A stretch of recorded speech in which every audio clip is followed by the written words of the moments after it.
going on, everybody? Welcome back to another episode. This will be episode 3 of the OIG Podcast.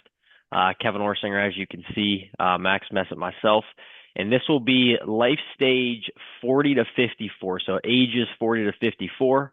The last episode was life stages 20, what would it be there, 20 to 39? 20 to 39, yep. 20 to 39. So that was kind of the first stage for everybody. That's that start of investment conversation, really starting to get your picture brought together, what that looks like for you, and really taking those first steps to start. And then this is that second life stage. And I think, as Kevin and I talk a lot about these life stages, we kind of build a lot of what we do around these. Would you agree with that, Kevin? I mean, on trying to really narrow down for each individual, where do you fall into these?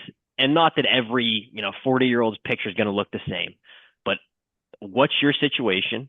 And then how do we kind of set some structure as we head forward? And I think this is a great life stage with a lot of these details that, this is that time that you're really starting to dive into this hard. Like I said, that first life stage is getting started.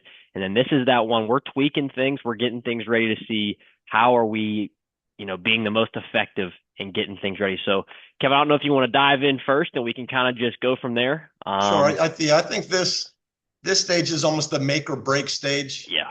This is the one where if you've done the right things from 20 to 39, you just need to keep those habits going.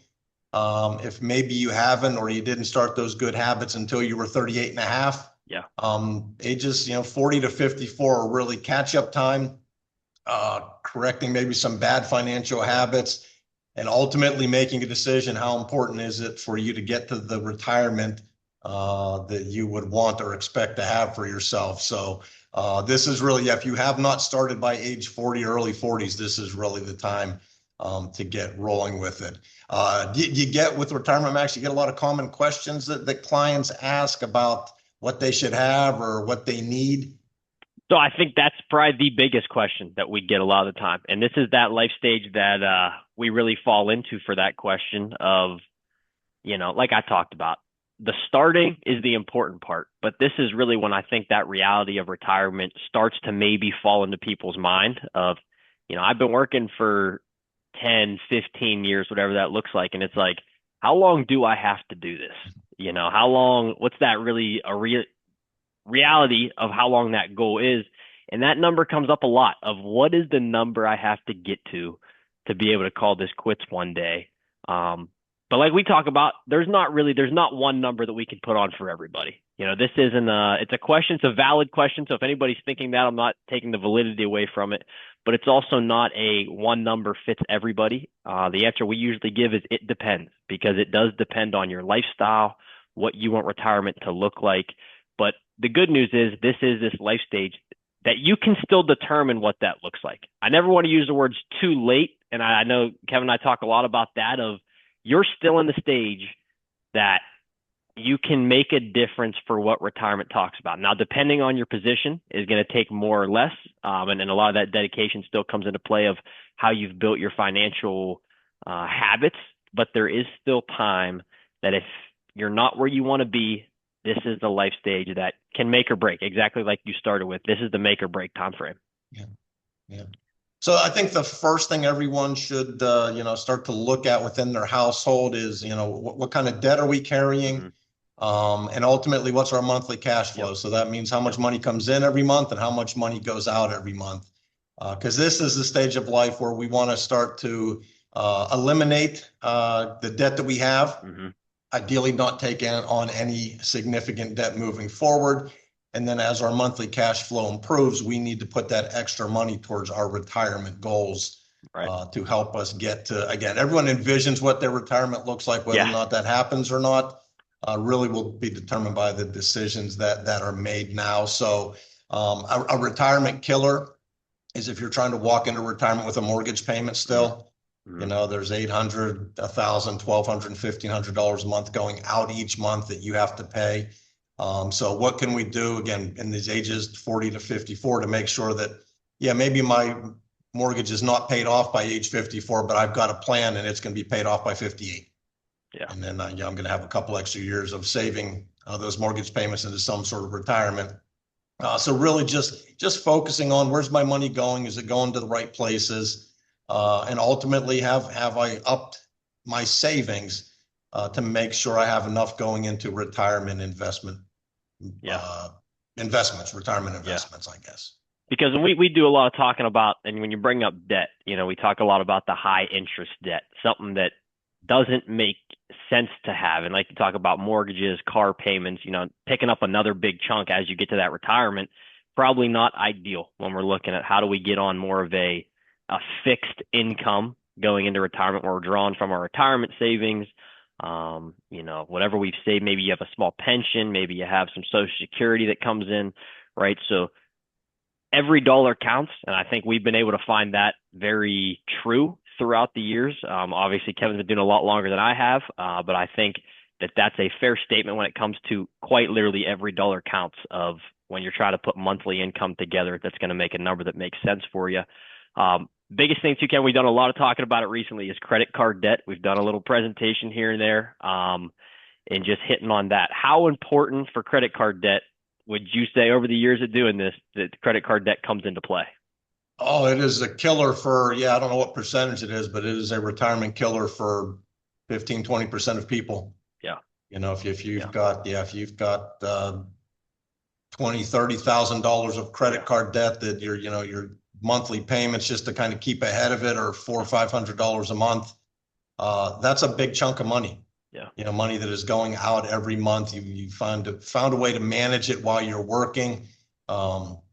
But ultimately you can't walk into retirement with that kind of debt. You also don't want to take your retirement savings and pay off those credit card debt balances, 6 months before you retire, because now you've cut into money that you're going to need for future use. So if you have it now, get rid of it as quickly as possible. And the second thing is don't incur any more debt.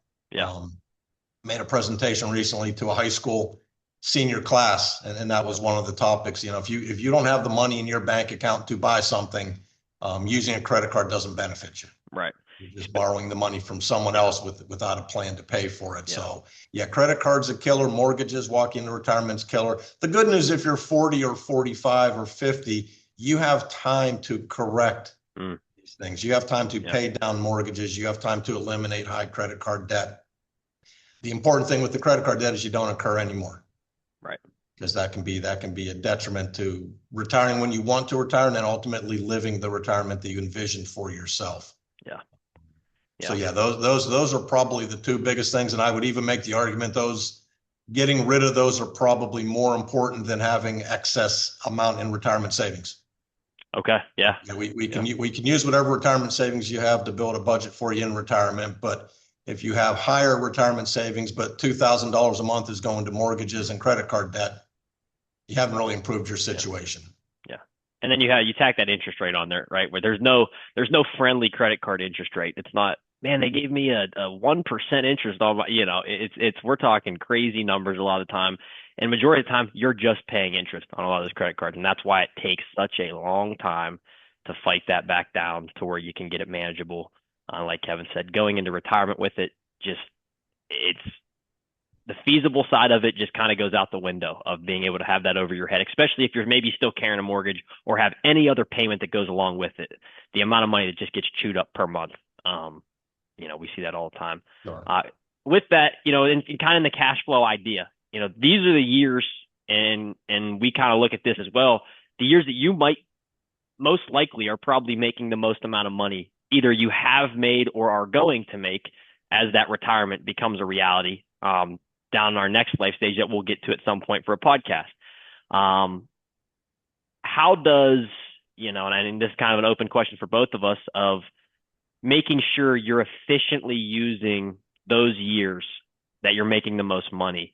What's the effective side of that? How are we kind of structuring that to make sure that it's all getting, like I said, every dollar counts. So we want to put every dollar to where it's working for us and getting us on track for our goals heading forward. So I think the most important thing is to automate all of your savings where it's not an ongoing week by week, month by month decision. The best savers are the ones that treat savings like a bill. Mm-hmm. It's something that's due every month. It's not an optional thing, whether it's $100 or $500 or $1,000 or whatever fits into your monthly cash flow. But they structure it like a bill. It's like the electric bill. On the 15th of every month, Penn Power is going to take $150 out of my checking account. You should view your savings the same way. Yep. Start with your 401k up to your match. So you get all the free money that's coming from your employer. You're still young enough at 40 and 45 and 50 to set up a Roth IRA and fund that very well. So then fund that to the max at that stage. And if there's excess after that, we can talk about good ways to do it. But you really can't make it an emotional should I, shouldn't I decision every month. It's just something that happens. If you're smart, you've set it up where every single month on such and such a date, money's going into my 401k and money's going into some outside investment account. Yep. I think a big one too to hit on here, Kevin, is that lifestyle creep, right? And we talk about that a lot of, as you're going to make more money, making sure that we're also adjusting our savings to reflect that more money. It's easy to, hey, since I've been 25, I've put $200 into a Roth IRA.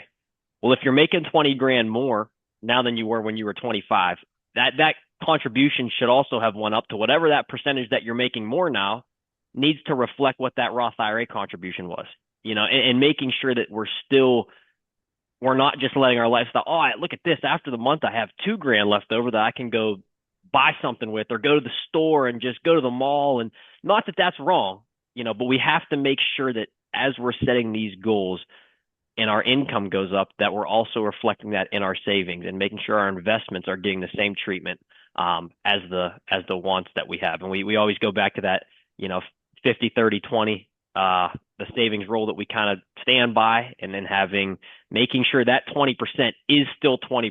It didn't stay 20% of your 25-year-old job, but it's still 20% of, wherever you stand in the present, and making sure it's still reflecting that. Because at the end of the day, what you do now matters. And Kevin, I can let you say your quote of the easier now, harder later, or harder now, easier later, and kind of go through that if you want, because I love that. I think that's so true of this. And we talk about balance, but also, these are those years, and I know I keep saying it over and over, but the years of opportunity to really start to, maybe 25, you couldn't afford it to maybe do some of this that we're talking about. But as you've made more money, you now can really start setting that. You still have 10, 15 years to help yourself out here and take advantage of it. Really take advantage of it. Yeah, so I'm a big believer, and this is not my saying. I'm embarrassed to say I don't remember where I heard it. Otherwise, I'd give them credit. But really, decisions in life come down to 2 things. It's the decision that makes things easier today for me that are ultimately going to make things harder later, or am I making the decisions that are going to be harder for me today and easier for me later? Those that generally make the harder now, easier later decisions have more success. Yeah. Because and again, for retirement savings, the harder now is I'm going to sacrifice going out to eat 3 times a week. Yep. And I'm going to go on vacation, but it's not going to be multiple times a year, and it's not going to be a high-end, penthouse suite kind of vacation. I'm still going to go somewhere and do something fun. But by not spending as much today and hopefully saving some of that money, life is then easier on the back end, where I can take multiple vacations or trips that are that high end because I've made some sacrifices.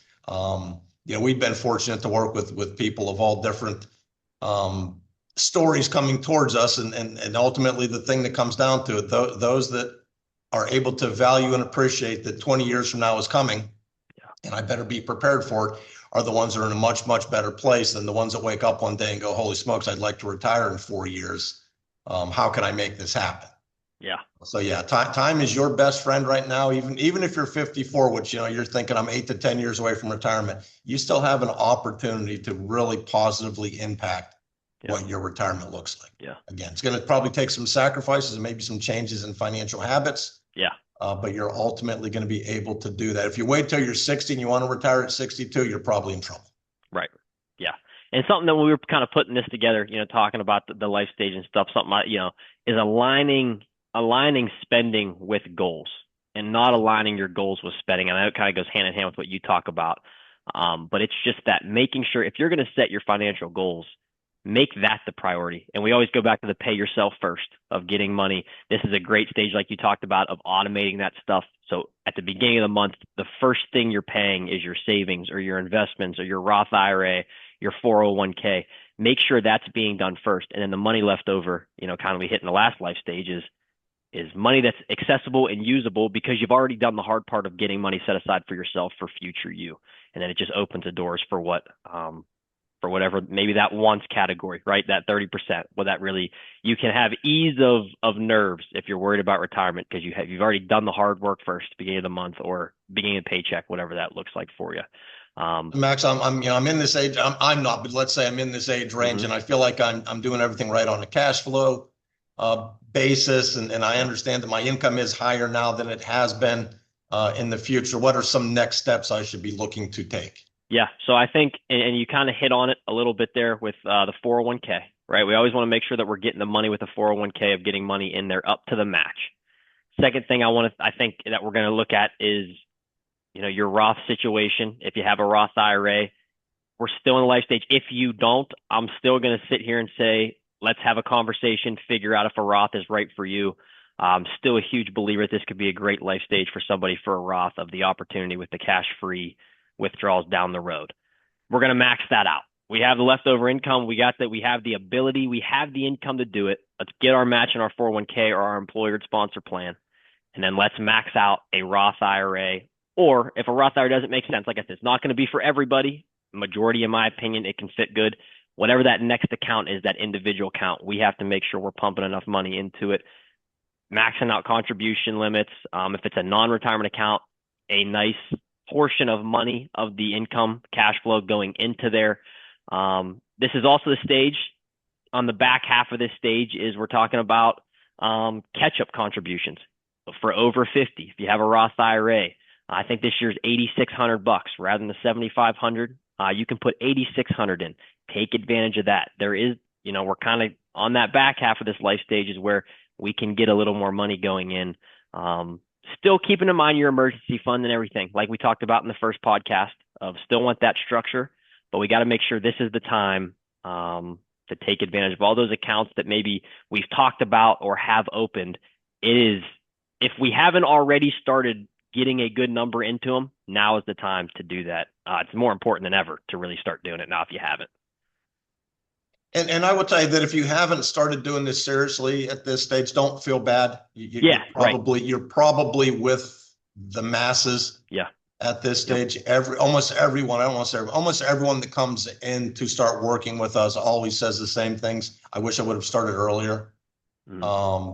So it's not uncommon. It's not like you've done something wrong if you're 42 years old and you've saved some, but maybe not enough, or you haven't prioritized savings enough. It's not at this stage the end of the world. Even if you're 45 or 50, there are solutions for you. The sacrifice you have to make in the near term get bigger the longer you wait. But it's not as though you've missed some exit ramp and now retirement's absolutely not an option for you just because maybe you missed 10 or 15 years again. It's just easier for those that are fortunate enough to get advice and fortunate enough to take that advice when they're 25 years old to start saving and saving properly. But if you're 40, 45, 50, and you've done some, but maybe not enough, you're still able to improve your situation enough at retirement to be able to retire and do some of the things that you like to do.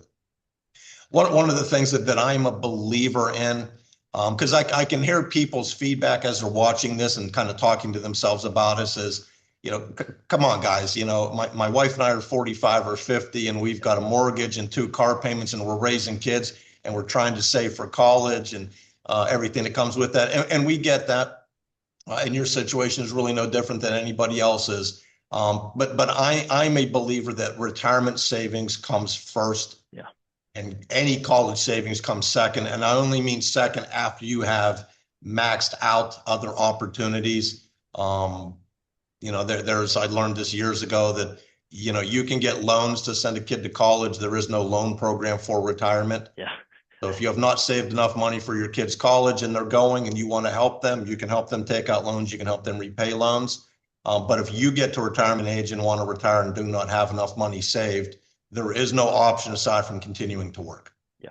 So unless you're in a situation where you are maxing out 401ks and Roth IRAs and putting a bunch of money in non-IRA accounts and still have money left over to fund college accounts, fantastic.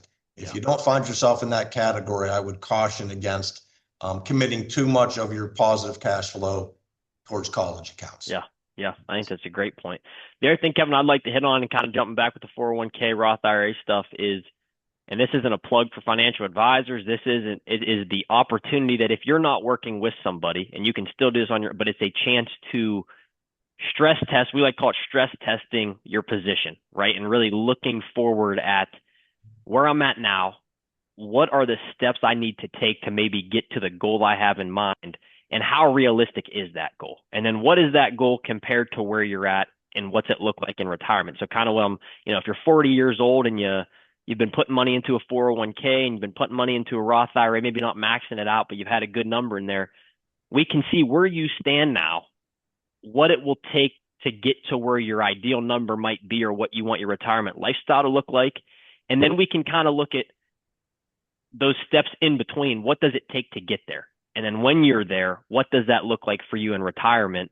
Because the end goal is we're trying to match up that lifestyle with that number for retirement, to make sure that when you step out of your job, realistically, our hope is you can step out of your job and hopefully nothing would change for you, that we can walk you right into retirement, and the lifestyle can stay the same. You continue doing what you love. The last thing we want to see is have to have, giving up the trade-off of, well, what's retirement look like for me? I got to give up what I love to do to retire. That's a tough decision, and some people have to make that decision. I'm not saying that we can make it foolproof, but in turn, our end goal is, can we get you to a spot that you can walk out of the door last day, and continue doing exactly what you love to do, want to do, on a day in and day out basis. So really, it's that where you're at now, what steps to take to where you want to get, and what that where you want to get looks like for you in retirement. And again, this is a life stage. I don't think it's ever too early to start having that conversation, because you can't be blind going into it and then expect it to be exactly what you want it to be. I think setting a plan and really starting to get into it is the right choice 100% of the time when you're around these ages. All right, Max. So I've been willing to do steps 1, 2, and 3, right? I've cleaned up my debt and my cash flow. I recognize there's higher earning opportunities for me, so that has improved, and I have decided I'm going to commit some more money to my retirement savings. How do I make sure that that money gets me the results I'm hoping that they get me? So I think this is that same conversation of being able to look over where you're at, look over your portfolio. If you're working with somebody, have that conversation of, how am I invested? I would say for a lot of it, you're still in that younger side that we can use that money and really get it to work for you as you get up in the latter part of this life stage, maybe pulling back some of that risk. But it's really, again, it's making sure you're on track, right, Kevin? That's kind of always how we look at it, of there's not going to be one shoe fits all. It's all, again, personal preference for the individual. But at the end of the day, it's making sure that you're connected to your money. And I know, Kevin, you talk about that a lot, of being connected to your money. And this isn't just, well, I know it's supposed to be this in 30 years, so that's what it'll be, and that's okay. But understanding, hey, here's where I'm at. Here's my risk tolerance, or how I feel about the market. And I think, maybe getting into it a little bit more is good for me, or pulling out a little bit more is good for me. But checking in, doing those check-ins to make sure that you're on the right path, investment allocation wise, savings wise. And I think that's kind of that fourth checklist box of, you're doing the hard part of getting the money put away. Make sure the money's working the most efficiently for you as you're going forward. And, if you're working with a financial professional, great. I would have them review your 401k, because often people come in and they think they're invested a certain way, and they're not. We had a gentleman, this was probably 5 years ago now, that had saved a bunch of money, but says it's not growing. When we looked at it, he was in a stable value fund, which is basically a money market. Right. So he was saving a bunch of money over time, but because it really wasn't growing for him, he missed out. So there's nothing wrong with asking for help and getting help if you don't want to work with someone like Max or myself. The 401k platforms have people connected to the companies your plans are with that should be able to help you. But unless you're an investment nerd like Max and I, it's smart to get some help from an outside source, because saving the correct amount of money and getting the correct returns to get you to your goals are two different steps. Yeah. So you need to make sure that money is invested in a manner that you think it should be, that matches up with what your risk level is and ultimately what your goals are. And quite honestly, with 401ks, that should get reviewed at least annually. Yeah. To make sure you have something. So like I said, if you're not working with somebody, consider working with somebody, because there's value in getting a second set of eyes on things. And with that, we understand too, Kevin, that this is not everybody's bread and butter. No one's researching the market, right? And so don't turn a blind eye to it just because you don't feel knowledgeable in it. Be willing to talk to somebody. It's not worth missing or being off track and not having a plan just because you don't feel knowledgeable in that or don't want to ask somebody. Now is your chance to get a hold of somebody that might be able to help you with this stuff. And obviously, Kevin and I, this is what we do on a day in and day out basis. But like you said, with a 401k provider, make sure, just don't miss that opportunity because, maybe you're shy on asking or don't feel knowledgeable in the situation. Because, it's still, that's such an important part of this equation too. Putting the money away is the hard part, but also making sure that you're invested properly is still that other flip side of the coin to, have that success going forward. Yeah, they go hand in hand. One doesn't work without the other. If you've got the right investment allocation, but you're not saving enough, you're in trouble. If you're saving enough, but it's not invested properly, you're in trouble. Yeah. So you need both ends of that for you to be successful. So, Max, I think that's probably a good spot for us to call it here today. I agree. If you had one thing that you'd say, Kevin, for this life stage, what would it be? Just a quick little, just a short, what's the most important thing you think in this life stage for somebody? I think everybody in this life stage needs to audit their situation. Yep. Love it. And again, make sure you know what money's coming in, how much is going out, what's left, and then let's make good decisions on how we use what's left to fund the second phase of our life, which is retirement. Yep. Love it. Yeah, if you're not aware of it, and it's not an indictment if you're not, because most people aren't. If you're not aware of your financial situation, you should become aware of it very quickly. And make whatever adjustments need to be made. Love it. Well, guys, I appreciate you tuning into this episode here. We will have some more coming out for you, some more exciting episodes just to bring you with a lot of good information. As always, check us out. There's that QR code that you can scan up on the screen now that takes you to our everything: Facebook, Instagram, LinkedIn, YouTube. If you're seeing this on any of those, go to our YouTube, like and subscribe and put the notification stuff on as we're bringing these out for you. You'll be able to know exactly when, and anything, subscribe and get you that notification as well. So I think on that side, like I said, just follow us. We're excited to keep bringing you some great information. I hope you guys have enjoyed what we're bringing out and it's been helpful. If there's any ever questions, concerns, please feel free to reach out to us. That's obviously in the end why we're doing this, for you guys to be educated. So don't sit there on a question that you might have. Reach out to us. Let us get you a better answer, a more in-depth answer, whatever that is. We just appreciate you guys tuning in as always. So very good. Thanks, guys. We'll talk to you soon. Yeah, we'll catch you on the next one.